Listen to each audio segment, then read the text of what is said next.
Hello दोस्तों, आप सभी का बहुत बहुत स्वागत है अभी के इस वीडियो में। अगर आप हैं बिहार में नियोजित शिक्षक तो आप सभी के लिए बहुत बड़ा खुशखबरी निकल कर के आ रहा है। आप सभी को राज्यकर्मी का दर्जा नहीं मिलने वाला है, बल्कि आप सभी सरकारी कर्मचारी बनने वाले हैं। तो जो कि यहाँ पे एक तरह से कह सकते हैं कि दोनों अगर वर्ड में देखिएगा तो दोनों वर्ड जो है वो लगभग सेम है। और यहाँ पे राज्यकर्मी और सरकारी कर्मी में थोड़ा सा अंतर है। इसको लेकर के हम लोग आगे वीडियो में क्लियर करने वाले हैं कि इन दोनों में क्या अंतर है। सारा कुछ आप लोग इस वीडियो को लास्ट तक देखने पर पता चलेगा। और यहाँ पे 2 से 3 दिनों में घोषणा होने वाली है, ऐसा यहाँ पे स्पष्ट रूप से बताया जा रहा है।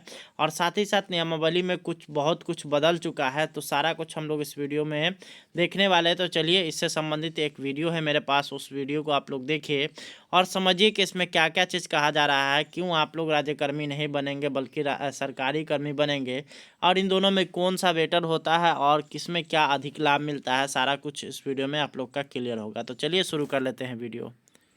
तो चलिए, इस वीडियो को आप लोग पूरे डिटेल्स में देखिए और समझिए कि आप लोग के लिए क्या क्या चीज़ कहा जा रहा है इसमें।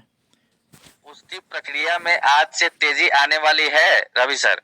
निश्चित रूप से सभी कार्यालय दफ्तर में आम दिनों की तरह कामकाज शुरू हो गया है। और शिक्षा विभाग की बात कहें तो जो जो नियोजित शिक्षक जिनकी बात हम लोग बार बार कर रहे हैं, तो नियोजित शिक्षक को लेकर के विशेष रूप से जो जितने अधिकारी कर्मचारी हैं वह जो है सो बहुत ही तेजी के साथ काम शुरू कर दी। इसलिए सरकार चाह भी रही है कि जल्दी से शीतकालीन सत्र है बिहार विधानमंडल का, उसमें सरकार को जवाब देना पड़ेगा। सरकार को पक्ष और विपक्ष की ओर से घेरा भी जाएगा विधान परिषद में, एटलीस्ट कम से कम, क्योंकि वहां पर ये बर्निंग इशू होगा। शिक्षा प्रतिनिधि जो रहते हैं, क्योंकि बिहार विधान परिषद शिक्षकों के मामले को लेकर के विशेष रूप से जाना जाता है। बिल्कुल, शिक्षक निर्वाचन क्षेत्र से चुने भी जाते हैं कई प्रतिनिधि, इस वजह से भी। और ऐसे भी विधानसभा में भी जो मामला उठेगा, इससे पहले है कि सरकार जल्दी से इसमें कुछ न कुछ तैयारी कर लेना चाह रही है। उसी को लेकर के कार्यालय खुलने के साथ ही सबको असाइनमेंट दिया हुआ है कि कौन से अधिकारी क्या क्या करेंगे, किस तरह से करेंगे, सॉर्ट आउट करेंगे। तो यह सब जैसे अब एक नई नियमावली में जो धारा 309 की हम बात कर रहे हैं जी, नई नियमावली में धारा 309 के तहत जो भी नियोजित शिक्षक हैं उन्हें सरकारी कर्मी ट्रीट करने की बात कही जा रही है जी। अब तो राज्य कर्मी नहीं, सरकारी कर्मी, सरकारी कर्मचारी, सरकारी कर्मचारी ट्रीट करने की बात कही जा रही है। इस पर जो है सो मतलब एक सब्स्टिट्यूट वर्ड कहा जा सकता है, राज्य कर्मी कहिए या सरकारी कर्मी कहिए, क्योंकि राज्य कर्मी कोई टर्म नहीं है, इसलिए सरकारी कर्मी तो कहना मुनासिब है। हाँ, सरकारी कर्मचारी या सरकारी, देखिए कर्मचारी और कर्मी, कर्मचारी ही कर्मी हो गया। बिल्कुल बिल्कुल, हाँ। तो ये जो है सो इसको ट्रीट किया जाएगा ऐसे में। अच्छा, और नंबर दूसरी बात एक है जैसे कि विद्यालय अध्यापक, अब विद्यालय अध्यापक ही बनेंगे। इस पर भी जो है सो एम्फेसिस इस पर ही बल दिया जा रहा है कि इस पर नियोजित करके इसको जो भ्रम की स्थिति बनी हुई है, तो भाई उसमें देखिए हर को अलग अलग खांचे में आप बंद करिएगा तो वो ठीक नहीं होगा ना, वो मैसेज खराब जाएगा। बिल्कुल बिल्कुल, वो जो है सो विद्यालय अध्यापक ही कहे जाएंगे। तो इस सब तरह की बात की तैयारी अंदर खाने में पूरी तरह से अब जो है सो आज को आपको 2-3 दिन में अब सब कुछ स्वरूप आपको दिखाई पड़ने लगेगा। तो यह मामला है। और सरकार तो निश्चित रूप से नवंबर के पहले जो है सो कुछ न कुछ देना चाह रही है। जी जी जी। दीपावली के जो पहले ही हम लोगों ने जो कहा, तो 4 लाख शिक्षकों की बात है, तो ऐसे में और आपत्ति भी मिल गई है। अब किसी को कहीं किसी भी सरकार भी करे या विभाग भी चाहे, तो सब आपत्ति निकाल करके जो आई है आपत्ति, उसमें शिक्षकों के लिए दुर्गा पूजा की हम लोग जो बात कर रहे थे, किस तरह से बीपीएससी की तर्ज पर नई नियमावली जो बनी है उस पर सुविधा दी जाएगी, और वह सुविधा कमोबेश जब बीपीएससी की तर्ज पर इन लोगों को सुविधा दी जाएगी तो तमाम जो शिक्षकों को सुविधा मिलती है वह सब सुविधा इनको मिलेगी। और इसमें जो है तो इसका प्रारूप सब कुछ बन के तैयार है और कैबिनेट पर मुहर लगेगी। उसके बाद से इसको विधिवत घोषणा कर दिया जाएगा। उसमें कहीं कोई दिक्कत अड़चन।